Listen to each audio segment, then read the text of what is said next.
নজর রাখবো এই মুহূর্তে মাইক্রো অবজারভার নিয়ে আরো তথ্য তলব। বিশদে তথ্য চাইল সিইও দফতর। জেলা শাসকদের অবিলম্বে রিপোর্ট জমার নির্দেশ।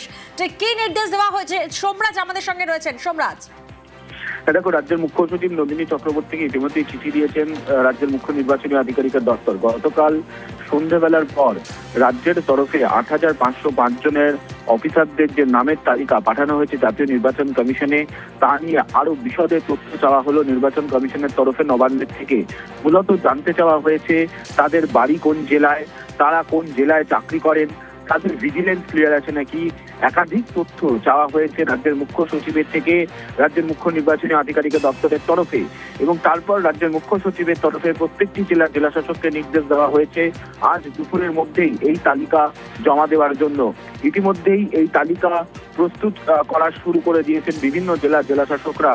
দেখো, আজ বিকেল ৫টার মধ্যে এই অফিসারদের কাজে যোগ দেওয়ার নির্দেশ ছিল, কিন্তু তার আগে রাজ্যের মুখ্য নির্বাচনী আধিকারিকের দপ্তরের তরফে যেভাবে আরো বিশদে তথ্য চাওয়া হলো, তা নিয়ে আবার জটিলতা তৈরি হলো বলেই মনে করছে প্রশাসনিক মহলের একাংশ। অন্যদিকে তুমি জানো, দিল্লিতে রয়েছেন রাজ্যের মুখ্য নির্বাচনী আধিকারিক। মনে করা হচ্ছে তার সঙ্গে কমিশনের যে বৈঠক হবে, সেখানেও এই অফিসারদের যে তালিকা তা নিয়ে বিস্তারিতভাবে পর্যালোচনা করা হবে।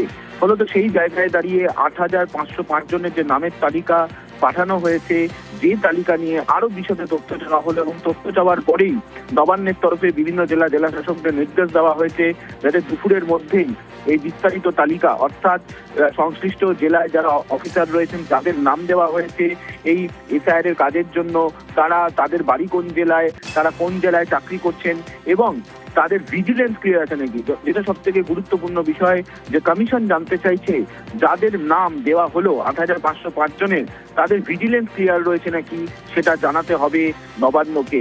রাজ্যের মুখ্য সচিবকে তা জানানো হয়েছে চিঠি দিয়ে এবং ইতিমধ্যে জেলাগুলিকে আজ দুপুরের মধ্যেই এই রিপোর্ট দেওয়ার নির্দেশ দিয়েছেন রাজ্যের মুখ্য সচিব বলেই নবান্ন সূত্রে জানা যাচ্ছে।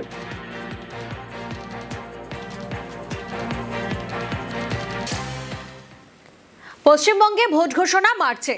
সিইও জানিয়েছেন ২৮শে ফেব্রুয়ারির মধ্যে এসআইআর প্রক্রিয়া শেষ করার জন্য সব রকম চেষ্টা হবে। ফেব্রুয়ারি ২৮শে মাস, ফলে ভোট ঘোষণা মার্চেই।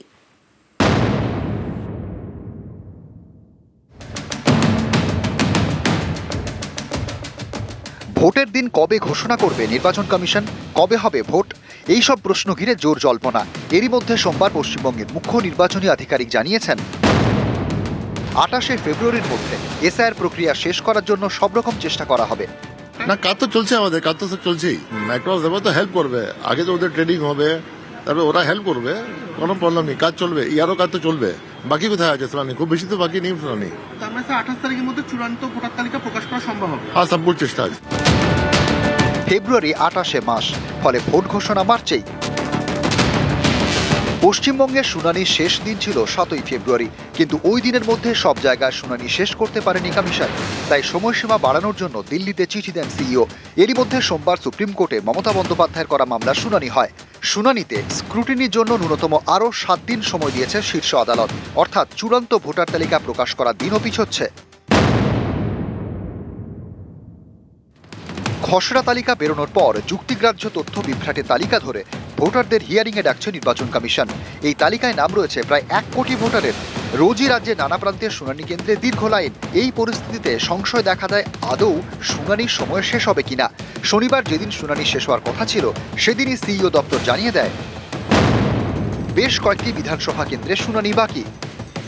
তাই শুনানির জন্য আরও ৭ দিন সময় চায় সিইও দপ্তর।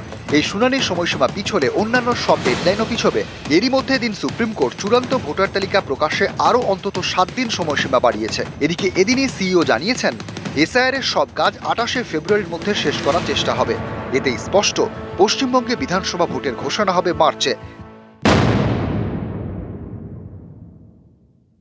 নিউজ 18 বাংলা।